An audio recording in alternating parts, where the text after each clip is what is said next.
సింహం వెనుక ఎన్ని కుక్కలు మొరిగినా సింహం విలువ తగ్గిపోదు. అలాగే మన వెనుక ఎంతమంది ఏమి చెప్పుకున్నా మన విలువ తగ్గిపోదు. పులి ఎప్పుడూ పులిలాగే జీవించాలి. పొరపాటున కూడా అది పిల్లిలా ప్రవర్తించిందా కుక్కకు కూడా లోకువైపోతుంది. అబద్ధం చెప్పడం శాపం లాంటిది, ఎందుకంటే అది మనలో తప్పించుకునే ధోరణి పెంచుతుంది. నిజాయితీ వరం లాంటిది, అది మనలో ఎదుర్కొనే ధోరణి పెంచుతుంది. జీవితంలో ఎక్కువ దేనిపైన కూడా ఆశపడకూడదు. మన తలరాతలో ఏమైతే ఉంటుందో అదే నడుస్తుంది. నీ నిజమైన తోడు నీ శరీరం మాత్రమే. అది సహకరించని రోజు నీ వద్ద ఎన్ని కోట్లు ఉన్నా, ఎంతమంది వైద్యులున్నా, చుట్టూ ఎందరున్నా ఏమీ చెయ్యలేరు.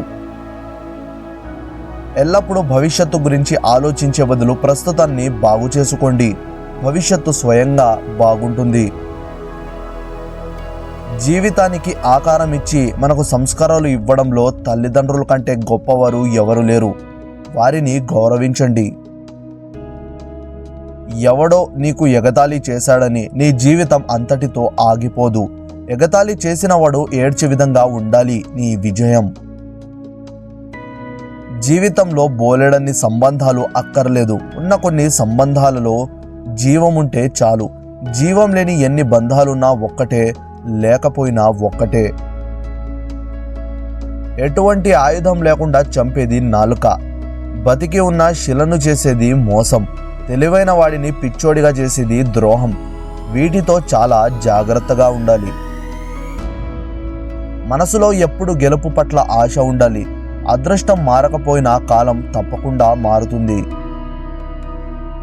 కొన్ని సమయాలలో మీరు ఎప్పటికీ కొన్నింటి విలువ తెలుసుకోలేరు. అవి మీరు జ్ఞాపకంగా మారే వరకు. మొదట మన లక్ష్యాన్ని అర్థం చేసుకోవాలి. తర్వాత దాన్ని ఆచరణలో పెట్టే మార్గాలను అన్వేషించాలి. మనుషులు రెండు రకాలు. అవసరం ఉంటే ఫెవికిక్కులా అతుక్కుపోతారు. అవసరం తీరాక పాదరసంలా జారిపోతారు.